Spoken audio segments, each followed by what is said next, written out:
ओम तत्सत। ओम श्री परमात्मने नमः। ओम श्री गुरुवे नमः। चिदाकाश के स्वरूप का प्रतिपादन तथा जगत की चिदाकाश रूपता का वर्णन। श्री रामचंद्र जी ने पूछा, ब्रह्मन, चेतन आकाश रूप जो परब्रह्म है वह कैसा है? यह कृपा पूर्वक फिर बताइए। आपके मुखारविंद से इस अमृतमय उपदेश को सुनते हुए मुझे तृप्ति नहीं हो रही। श्री वशिष्ठ जी कहने लगे, रघुनंदन, जैसे समान रूप रंग वाले दो जुड़वे भाइयों के व्यवहार के लिए दो पृथक नाम रखे जाते हैं, वैसे ही अखंड सच्चिदानंद घन स्फटिक शिला में प्रतिबिंब की भांति स्थित हुए जो दो प्रपंच हैं, उनके व्यवहार के लिए दो नाम रख दिए गए हैं, जागृत और स्वप्न। जैसे दो जलों में भेद नहीं होता, उसी प्रकार इन जागृत और स्वप्न अवस्थाओं में भी वास्तविक भेद नहीं है, क्योंकि वे दोनों ही एक निर्मल चिन्मात्र आकाश रूप ही है, जिसमें सब कुछ लीन होता है, जिससे सबका प्रादुर्भाव होता है, जो सर्वरूप है, जो सब ओर व्याप्त है तथा जो नित्य सर्वमय है।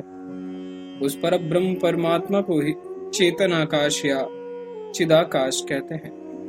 स्वर्ग में, भूतल में, बाहर भीतर तथा दूसरे में जो सम नामक ज्योति स्वरूप परम तत्व प्रकाशित हो रहा है, वह चिदाकाश कहलाता है।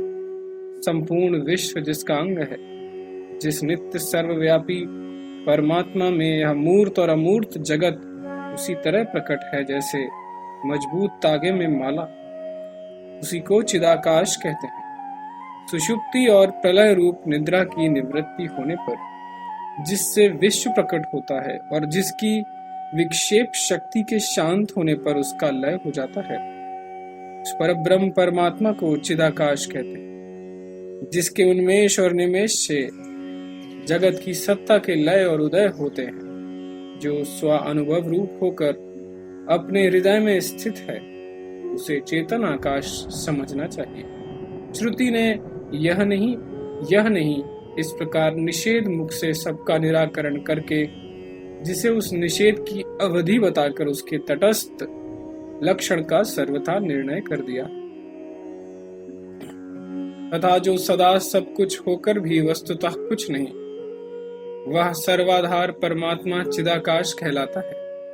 बाह्य और अभ्यंतर विषयों से युक्त यह इस तरह दृष्टिगोचर होने वाला सारा विश्व जैसा है उसी रूप में चेतन आकाश में ही है।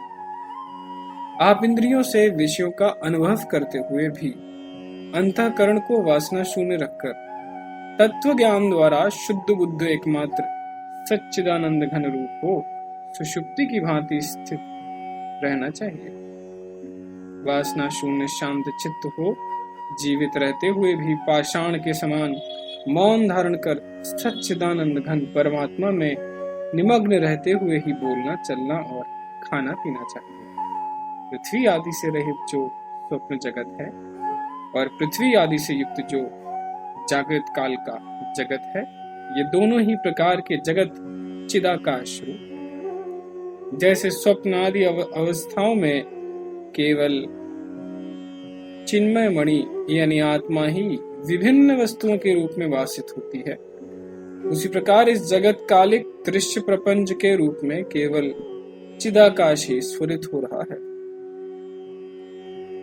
इस चिदाकाश का जो स्व अनुभव एक गम्य निराकार रूप है, वही भूतल आदि के रूप से दृश्य नाम धारण करके प्रतीति का विषय हो रहा है। ओम तत्सत, ओम तत्सत, ओम।